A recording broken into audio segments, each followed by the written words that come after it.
आपका जे study classes में स्वागत है। अभी तक हम हेलो एल्केन तथा हेलो एरिन के बारे में पढ़ रहे हैं। आज का हमारा लेक्चर 8 है।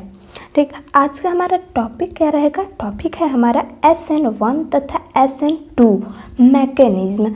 इससे पहले हम क्या पढ़े थे? SN1 तथा SN2 अभिक्रिया। देखिए, लोग पढ़ते हैं कैसे, पहले मैकेनिज्म पढ़ते हैं उसके बाद अभिक्रिया, लेकिन हमारा ठीक उल्टा नियम रहता है कि पहले अभिक्रिया सीख लो कैसे हुआ, फिर मैकेनिज्म, क्योंकि मैकेनिज्म से बहुत लोग डरते हैं। इसलिए हम पहले अभिक्रिया बता दिए ताकि आपको अब इजी लगने लगेगा कि रिएक्शन हाँ ऐसे नहीं ऐसे हो रहा है, तो मैकेनिज्म समझना भी इजी हो जाएगा। ठीक है, तो हम पढ़ने क्या जा रहे हैं? मैकेनिज्म। सबसे पहले हम पढ़ेंगे क्या, हम हेडिंग डाल ले रहे हैं SN2 अभिक्रिया सबसे पहले देख रहे हैं, फिर उसके बाद SN1, कोई भी देखेंगे वही होगा। ठीक है, SN2 मैकेनिज्म। ठीक है, हमने यहाँ पर हेडिंग डाल लिया है SN2 मैकेनिज्म। ठीक है, अब देखिए ये होता क्या है। SN2 में हम क्या करते थे, मान लीजिए कोई भी हम जैसे मान लीजिए KOH लिए, ठीक है, पोटेशियम हाइड्रोक्साइड। अब क्या करते थे, इसे हम तोड़ते थे। अब तोड़ते कैसे थे? अब कोई वो मतलब हथौड़ी तो लेकर तोड़ेंगे नहीं, मतलब इसे हम क्या करते हैं, चार्ज के रूप में तोड़ते हैं, मतलब कि प्लस के रूप में टूटता है और OH जो है ये माइनस के फॉर्म में टूटता है, जिससे हमें ये पता चलता है कि ये जो OH है यह न्यूक्लियोफिलिक रिएजेंट है। अब ये रिएजेंट क्या होते हैं? जिसे बोलते हैं नाभिक स्नेही अभिकर्मक। ठीक है, नाभिक स्नेही अभिकर्मक। ठीक है, अब इसमें देखिए हम ज़्यादातर इंग्लिश का प्रयोग इसलिए करते हैं क्योंकि इस तरह का जो शब्द होता है इसको इंग्लिश में पढ़ना इजी होता है, और कहीं पर भी देखेंगे तो इन सब शब्दों का यूज ज़्यादातर इंग्लिश में ही किया जाता है, तो ज़्यादा डिफ़िकल्ट भी नहीं है। अब कह दीजिए क्या, यहाँ पर न्यूक्लियोफिलिक रिएजेंट। ठीक है, हम लिख भी दे रहे हैं, यहाँ पर हमने लिख दिया। अब इसमें SN2 अभिक्रिया में हम करते थे क्या थे, सबसे पहले हम कोई भी एल्किल हैलाइड लेते थे। एल्किल हैलाइड का मतलब RX लेते थे। ठीक है, अब हम क्या करते थे, RX को हम कुछ भी नहीं करते थे। हमें पता है कि ये जो रिएक्शन हो रही है बहुत ही धीमी गति से हो रही है।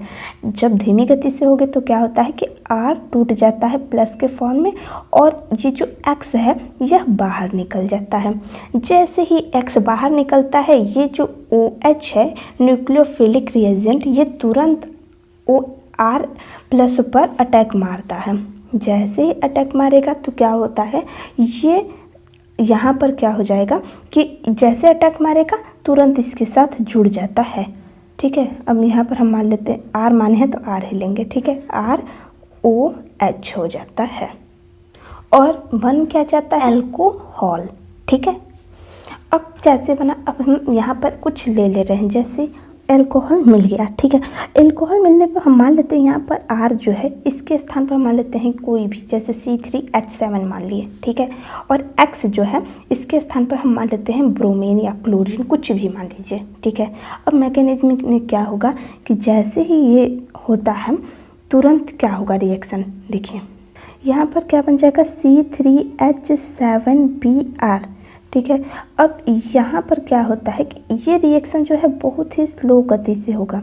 ठीक है, यहाँ पर क्या होता है कि रिएजेंट, ये जो न्यूक्लियोफाइल OH है यहाँ पर आकर जुड़ना चाहता है इसके साथ। ठीक है, जैसे ही जुड़ना चाहेगा ये इसके साथ, तो क्या होता है कि C3H7 जो है यह जैसे इसके साथ जुड़ेगा तो क्या हो जाता है कि ये Br के साथ जो स्ट्रॉन्ग बॉन्ड के द्वारा जुड़ा हुआ था, अब क्या हो जाएगा, यह डैश मतलब वीक बॉन्ड के द्वारा जुड़ जाएगा इस तरह से, और इसी तरह इससे भी जुड़ जाता है यहाँ पर OH के साथ। ठीक है, और यहाँ पर जैसे ही ये जुड़ता है तो एक अवस्था प्राप्त हो जाती है, ये पूरी अवस्था, और इस अवस्था को हम क्या कहते हैं, इसी अवस्था को हम कहते हैं संक्रमण अवस्था। ठीक है, इससे पहले वाले वीडियो में हम आपको बताए हैं कि संक्रमण अवस्था क्या होता है। ठीक है, यहाँ पर भी हो जाएगा वही संक्रमण अवस्था, इसका एक और नाम है अस्थायी अवस्था। अब क्या होता है, फिर उसके बाद क्या होगा, अब यहाँ तक तो ये हो गया, ठीक है, मान लेते हैं इस तरह से। यहाँ पर जैसे ही संक्रमण अवस्था में OH जुड़ता है, इसके साथ यह वीक बॉन्ड के द्वारा तो जुड़ ही जाता है, फिर कुछ देर बाद क्या होता है कि यह Br जो है यह बाहर निकल जाता है, ठीक है, माइनस के फॉर्म में, और इसके साथ यह बॉन्ड बना लेता है C3H7OH, ठीक है। इसे हम कहते हैं प्रोपेनॉल, ठीक है। हमें तो ये पता ही है कि SN2 रिएक्शन जो है यह केवल एक ही पद में कंप्लीट हो जाता है, और SN1 जो है यह 2 पद में कंप्लीट होता है। तो ये जितने भी प्रोसेस है, मैकेनिज्म हमने बताया, बस SN2 का है, बस एक ही मतलब एक ही लाइन में एक तरीके से देखा जाए तो यह कंप्लीट हो जाता है। और यहाँ पर एक पॉइंट याद रखिएगा, क्रियाशीलता का क्रम। हम पिछले वाले वीडियो में भी बताए हैं क्रियाशीलता का क्रम क्या होता है, और इस वीडियो में भी बता दे रहे हैं क्रियाशीलता का क्रम SN2 के लिए, ठीक है, SN2 के लिए। इसमें क्या होता है कि SN2, हमने आपको ट्रिक भी एक तरीके से बताया कि SN2 अगर 2 दिखा तो वहाँ पर जो होता है कि प्राइमरी की क्रियाशीलता बहुत ही ज़्यादा होती है, फिर सेकेंडरी की, फिर टर्शरी की। और इसमें क्या हम देख रहे हैं, टर्शरी और सेकेंडरी प्राइमरी कह तो रहे हैं, एल्किल हैलाइड देखते हैं, ठीक है, हैलाइड इसके साथ लिख लीजिएगा। अब हम देखने जा रहे हैं SN1 अभिक्रिया, SN1 मैकेनिज्म। यहाँ पर हम हेडिंग डाल दे रहे हैं SN1 मैकेनिज्म, ठीक है। अब SN1 मैकेनिज्म में क्या होता है, हमें ये पता ही है कि यह 2 पद में कंप्लीट होता है। इसमें भी क्या होता है कि KOH जो है पोटेशियम हाइड्रोक्साइड टूट जाता है K+ के फॉर्म में, और OH- के फॉर्म में टूटता है, और ये क्या है, यह न्यूक्लियोफिलिक रिएजेंट है, ठीक है। अब हम देखने जा रहे हैं इसमें प्रथम पद में क्या होता है, ठीक है। प्रथम पद में क्या होता है, जैसे हम मान लेते हैं RX, ठीक है, ये टूटेगा तो किस फॉर्म में टूटेगा, ये जब टूटेगा तो R+ के फॉर्म में टूटेगा और X- के फॉर्म में टूटेगा, ये टूटेगा। और यह जो रिएक्शन है ये भी बहुत ही स्लो हो रहा है, ठीक है। प्रथम पद यही होता है। अगर हम यही जो R है इसके स्थान पर हम कुछ ले लें, जैसे C2H5 ले लें, X के स्थान पर हम Cl ले लें, तो क्या हो जाएगा, जैसे R है, सॉरी अब R नहीं, अब C2H5Cl हो गया, R के स्थान पर हमने C2H5 ले लिया, X के स्थान पर Cl, ठीक है। ये रिएक्शन कैसा होगा, स्लो होगा। क्या बनेगा, C2H5+ के फॉर्म में, और X के स्थान पर क्या हो जाएगा, Cl- के फॉर्म में, ठीक है। प्रथम पद ये बनाता है मैकेनिज्म के रूप में। फिर द्वितीय पद अब हम देखने जा रहे हैं, द्वितीय पद। अब द्वितीय पद क्या होगा, देखिए द्वितीय पद में क्या होता है कि ये चीज़ जो है कैटायन फॉर्म में C2H5+, ये तो वैसे ही रहेगा। अब हमें पता ही है कि द्वितीय पद में कौन रिएजेंट आएगा, OH-, यही आता है। जैसे ही ये OH आता है, यह रिएक्शन पूरा क्या हो जाता है, फास्ट हो जाता है। फास्ट होने पर क्या हो जाएगा, इसके साथ ये जुड़ जाता है C2H5OH। और हमें SN1 और SN2 में क्या अंतर देखने को मिला कि SN2 में क्या होता है कि एक संक्रमण अवस्था प्राप्त होती है, जबकि SN1 में कोई भी संक्रमण अवस्था प्राप्त नहीं होती, इसलिए यह 2 पद में बट गया है। या फिर आप यहाँ पर इस तरह लिख सकते हैं कि R जो है प्लस के फॉर्म में रहता है, यहाँ पर हमने ऊपर वाले दिखा दे रहे हैं, R+ के फॉर्म में रहता है, और OH जो है ये नेगेटिव फॉर्म में रहता है।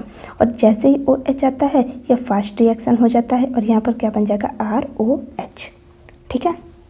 और इसकी क्रियाशीलता का अब हम क्रम देख लेते हैं, क्रियाशीलता का क्रम SN1 के लिए, ठीक है, SN1 के लिए। अब SN1 के लिए हमने क्या बताया था कि यहाँ पर 1 है तो क्या हो जाएगा, प्राइमरी, सेकेंडरी, टर्शरी। 1 है तो मतलब इसमें टर्शरी की क्रियाशीलता बहुत ही ज़्यादा होगा, किसके कंपेरिजन में, सेकेंडरी और प्राइमरी के, ठीक है। ये सभी हैलाइड के लिए हो रहा है, मतलब एल्किल हैलाइड के लिए, हैलाइड, ठीक है। अगर आप हमसे डेली पढ़ रहे होंगे या फिर इससे पिछला वाला आप लेक्चर देखे होंगे तो एक पॉइंट वहाँ पर सही कर लीजिएगा, जो हमसे थोड़ी सी गलती हो गई है। हम यहाँ पर जो बता रहे हैं प्राइमरी सेकेंडरी टर्शरी ये सब कुछ सही बताए थे, लेकिन हैलाइड हमने थोड़ा सा गलत बता दिया था। कैसे? जैसे हमने बोला था कि CH3X, ठीक है, इसको हमने बोला प्राइमरी हैलाइड है, ठीक है, हैलाइड यहाँ लिख लीजिएगा, ठीक है, प्राइमरी हैलाइड है। लेकिन सेकेंडरी हैलाइड को हमको बताना चाहिए इस तरह से कि कार्बन हो गया, फिर यहाँ पर कार्बन, फिर यहाँ पर कार्बन, फिर यहाँ पर अगर मान लीजिए कोई भी एक्स है तो ये हुआ सेकेंडरी हैलाइड। लेकिन हमने क्या बता दिया था कि C जो है यह X2 को हमने हैलाइड बता दिया था। प्लीज़ इसे, ये गलत है, सेकेंडरी हैलाइड ये नहीं है। सेकेंडरी हैलाइड तो ये हुआ ना कि इसके पास वाला कार्बन जो है, ये कार्बन जो है 2 कार्बन से जुड़ा है, इसलिए ये सेकेंडरी हैलाइड होता है। और टर्शरी हैलाइड क्या होता है कि ये जो कार्बन है इस कार्बन से जुड़े लगभग 3 कार्बन जुड़े होते हैं, ठीक है, और ये एक्स के साथ जुड़ा हो, तो इसे हम कहते हैं टर्शरी हैलाइड, ठीक है। अब इसमें क्या होता है कि SN1 अभिक्रिया जो होता है टर्शरी हैलाइड, मतलब ये जो है इसमें बहुत ही फास्ट होता है, फिर उसके बाद इसमें, फिर उसके बाद इसमें, मतलब टर्शरी की एल्केल हैलाइड जो है बहुत ही फास्ट रिएक्शन होता है SN1 अभिक्रिया के लिए।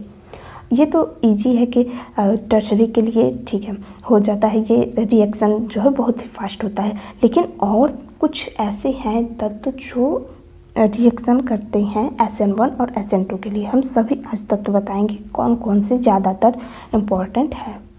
अभी हम आपको एक बहुत ही इम्पोर्टेंट पॉइंट लिखवाने जा रहे हैं, प्लीज़ इसे नोट कर लीजिएगा। हम लिखवाने जा रहे हैं क्या? प्रबल न्यूक्लियोफाइल, मतलब प्रबल नाभिक स्नेही, ठीक है। इसे हम लिख लेंगे क्या? Strong nucleophile. न्यूक्लियोफाइल को हम इस तरह से भी डिनोट करते हैं, ठीक है, NU उसके ऊपर माइनस, ठीक है। अब ये प्रबल न्यूक्लियोफाइल क्या है? देखिए ये होता है ज़्यादातर जैसे OH माइनस हो गया, या फिर हैलाइड हो गया माइनस के फॉर्म में, या फिर RO हो गया माइनस के फॉर्म में, या फिर साइनाइड हो गया SN, ठीक है, SN को साइनाइड कहते हैं साइनाइड के फॉर्म में, या फिर थायो अल्कोहल हो गया SH माइनस के फॉर्म में, या फिर नाइट्रोज डाइऑक्साइड, ठीक है, NO2 माइनस हो गया। यह अगर कहीं पर भी आपको दिख जाए तो समझिए यहाँ पर SN2 अभिक्रिया होगा। अभी हम कुछ एग्जाम्पल भी कराएंगे इससे रिलेटेड, लेकिन ये पॉइंट देखिए हम कुछ नहीं कहेंगे, हम बस ये कहेंगे कि ये याद रखिएगा बस। देखिए सोचने का तरीका बहुत कुछ है, और सोच कर करेंगे तो मान लीजिए हो जाएगा। अगर आप बहुत ज़्यादा प्रैक्टिस किए हुए हैं तो हो जाएगा, लेकिन अगर आपको डायरेक्ट याद है तो उसका तो क्वेश्चन सॉल्व करने का इजी हो जाएगा एकदम मेथड, ठीक है। अब हम देखने जा रहे हैं कि अब प्रबल देख लिए, अब हम देख लेते हैं क्या दुर्बल। अभी इसका कितना यूज है सब हम आपको बताएंगे। देखिए दुर्बल नाभिक स्नेही, ठीक है, वीक न्यूक्लियोफाइल। अब वीक न्यूक्लियोफाइल कौन कौन से होते हैं? बस ज़्यादा नहीं है, बहुत ही कम है। कौन कौन से? H2O, ठीक है, वाटर तो याद ही रहेगा, अमोनिया याद रहेगा, फिर उसके बाद है अल्कोहल, ठीक है। ये अगर कहीं दिखे जाए तो होता है SN1 अभिक्रिया। सब पर एक एक लेविस डॉट सिंबल प्रेजेंट रहता है। हम इससे रिलेटेड अभी कुछ क्वेश्चन की प्रैक्टिस कर लेते हैं। फर्स्ट क्वेश्चन है हमारा, और X का रिएक्शन हम करा रहे हैं कि SH के प्रेजेंट में, और हमें ये बताना है कि यह कौन सा अभिक्रिया है, SN1 है या SN2 है, और इसके बाद क्या देगा ये। तो हमें पता है कि ये SH दिखा, SH किस में है? हम फिर से टेबल पर आते हैं, यहाँ पर SH कहीं है, हाँ यहाँ पर है, मतलब ये इसमें कौन सी अभिक्रिया हुआ? SN2 अभिक्रिया, ठीक है। तो हम यहाँ पर क्या लिखेंगे? SN2 अभिक्रिया हुआ, और जैसे ही SN2 अभिक्रिया होता है तो क्या हो जाता है कि जो है X के साथ बाहर निकल जाएगा और बना लेगा क्या कि X, और ये जो है R यह SH के साथ जुड़ जाता है, ठीक है। ये रहा फर्स्ट एग्जाम्पल। आर के स्थान पे आप कोई भी कार्बन ग्रुप ले सकते हैं। इसी तरह हम दूसरा एग्जाम्पल ले रहे हैं। जैसे मान ले रहे हैं CH3CH2Br, इसका रिएक्शन हम करा दे रहे हैं ROH। अब ये कौन सा अभिक्रिया हुआ, तो यहाँ पर पता ही है कि ROH किस में आता है, SN1 अभिक्रिया में। ठीक है, तो SN1 में होगा तो क्या हो जाएगा, R जो है यह Br के साथ निकल जाएगा और यहाँ पर CH3CH2OH आकर जुड़ जाता है। एक इम्पॉर्टेंट पॉइंट है, इसे भी याद रखिएगा। जैसे CH3CH2 और यहाँ पर मान लेते हैं Cl है। ठीक है, अगर यहाँ पर EgC ट्रिपल बॉन्ड N आ जाए, ठीक है, क्योंकि ये साइनाइड है, साइनाइड किस बॉन्ड में रहता है, ट्रिपल बॉन्ड के द्वारा जुड़ा होता है। अब हमें ये पता ही है कि ये कौन सा अभिक्रिया हो जाएगा, जब साइनाइड दिखा तो मतलब SN2 अभिक्रिया हो जाएगा। ठीक है, अब क्या होता है कि यहाँ पर Ag जो है या Cl के साथ तो निकल जाता है।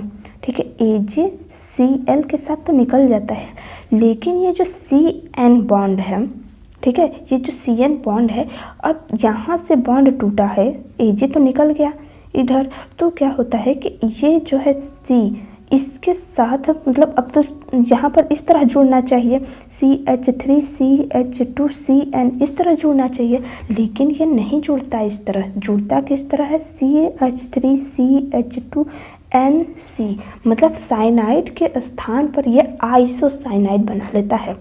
आपको पता है कि नहीं कि अगर मान लीजिए हम यहाँ पर बता दे रहे हैं CN, ठीक है, CN कहीं लिखा है तो इसे हम साइनाइड कहते हैं।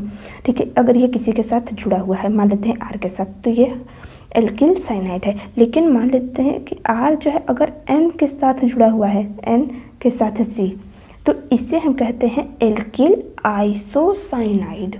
उसी तरह यहाँ पर हो जाता है कि यह जो है C तो पहले Ag के साथ जुड़ा था और Ag तो Cl के साथ निकल गया।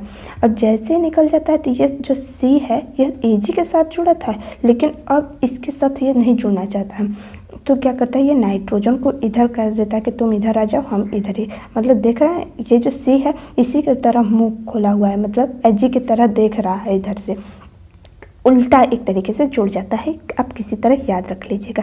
ठीक है, इसी तरह और मतलब इसी तरह रिएक्शन आप चाहे तो बहुत से बना सकते हैं। CH3 हो गया, आप मान लेते हैं यहाँ पर Br है, ठीक है, ये जुड़ जा रहा है AgNO2 के साथ। जैसे ये इसके साथ जुड़ता है तो यहाँ पर AgBr निकल जाता है और यहाँ पर जो है CH3 यह NO2 के साथ जुड़ जाता है।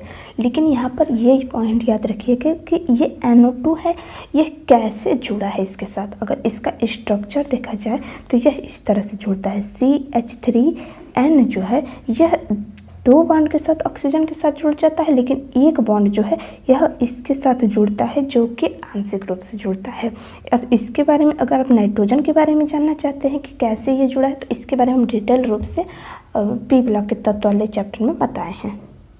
इसी तरह एक और रिएक्शन देख लीजिए कि CH3, अब यहाँ पर हमने ये नहीं बताया कि SN1 रिएक्शन है या SN2। अब NO2 है तो मतलब SN2 रिएक्शन होगा। ठीक है, मान लीजिए यहाँ पर CH3Cl है, ठीक है, अमोनिया के साथ रिएक्शन हुआ तो क्या होगा, अमोनिया का जो एक H है यह Cl के साथ निकल जाता है, मतलब HCl बना लेगा और बन क्या जाएगा यहाँ पर CH3 और यहाँ से एक हाइड्रोजन निकल जाए तो यहाँ बचे क्या, NH2, तो यहाँ पर जुड़ जाएगा NH2। आई होप दोस्तों कि आपको एक एक पॉइंट समझ में आ रहा होगा कि कहाँ पर SN1 अभिक्रिया होगा, कहाँ पर SN2 अभिक्रिया। हम पढ़ने को बहुत ज़्यादा पढ़ लेते हैं कि SN1 अभिक्रिया का परिभाषा क्या होगा, उसका मैकेनिज्म क्या होगा, लेकिन रिएक्शन जब करना होता है तो हमें समझ में नहीं आता कि यहाँ पर SN1 रिएक्शन कहाँ पर होगा, कहाँ पर SN2 अभिक्रिया होगा। ठीक है, इस तरह पेपर में भी पूछ लेता है क्वेश्चन, सब रिएक्शन दे देगा, बस ये पॉइंट हटा देगा और पूछ लेगा कि यह रिएक्शन है, SN1 है, SN2 है, SN1 और SN2 दोनों हैं, या फिर कुछ रिएक्शन इस तरह से होते हैं। जैसे हम आपको एक एग्जांपल दे ही दे रहे हैं ताकि समझ में आ जाएगा। जैसे CH3 मान लेते हैं Br है, ठीक है। अब यहाँ पर क्या किया कि यहाँ पर मान लेते हैं हम कि ROH प्रेजेंट कर दिया, ठीक है। अब उसके बाद क्या हुआ कि यहाँ पर क्या बन जाएगा, CH3OH तो बनेगा ही और निकल क्या जाएगा RBR निकल गया। ठीक है, अब उसके बाद क्या हुआ कि यहाँ पर अब क्या कर देगा, यहाँ पर ना करके हम फिर से बता दे रहे हैं कि जैसे दूसरा रिएक्शन इस तरह से दे देगा, RCl दे देगा। फिर उसके बाद यहाँ पर मान लीजिए दे दिया, वो मान लेते हैं KSH। ठीक है, अब ये दे देगा। अब फिर उसके बाद क्या रिएक्शन भी कर देगा, ऐसी बात नहीं कि रिएक्शन ना करे। ठीक है, कर दिया, मान लीजिए रिएक्शन बन गया हमारा, KCl बाहर निकल गया, ये तो मान लीजिए हटा देते हैं। ठीक है, अब इस तरह से जैसे 12th में तो इस तरह नहीं पूछता है, मान लीजिए अगर पूछ भी ले तो कैसे सॉल्व करेंगे। ये क्वेश्चन 1 दे दिया, क्वेश्चन 2 दे दिया। ठीक है, अब ऑप्शन बना देगा 4, ये 2 हो गया, फिर ये 3 हो गया और ये 4 हो गया। ठीक है, अब पूछ दे रिएक्शन में कि पहला वाला मान लेते हैं SN1 है, दूसरा में बता दे कि SN2 है ओनली, मतलब केवल, इस तरह से लिख दे, या फिर पहले लिख दे कि SN2, फिर उसके बाद फर्स्ट वाला मान लीजिए इस तरह लिख दे कि SN2 है, फिर सेकंड वाला जो है SN1 है, फिर लिख दे कि SN1 पहला वाला है, फिर SN2 जो है यह दूसरा वाला है। तो हमें कैसे पता चलेगा, ये 12th में तो नहीं, लेकिन जैसे आप कोई कॉम्पिटिटिव एग्ज़ाम की तैयारी करेंगे तो आपको इस तरह क्वेश्चन मिलेंगे। तो इसमें हमें पता है कि ROH अगर दिखेगा, हमने आपको एक टेबल दे दिया ना, ROH अगर दिखेगा तो वहाँ पर SN1 रिएक्शन होगा, KSH दिखा तो यहाँ पर SN2 रिएक्शन होगा। मतलब पहला वाला में क्या हुआ कि SN1 हुआ, दूसरे वाले में SN2 हुआ।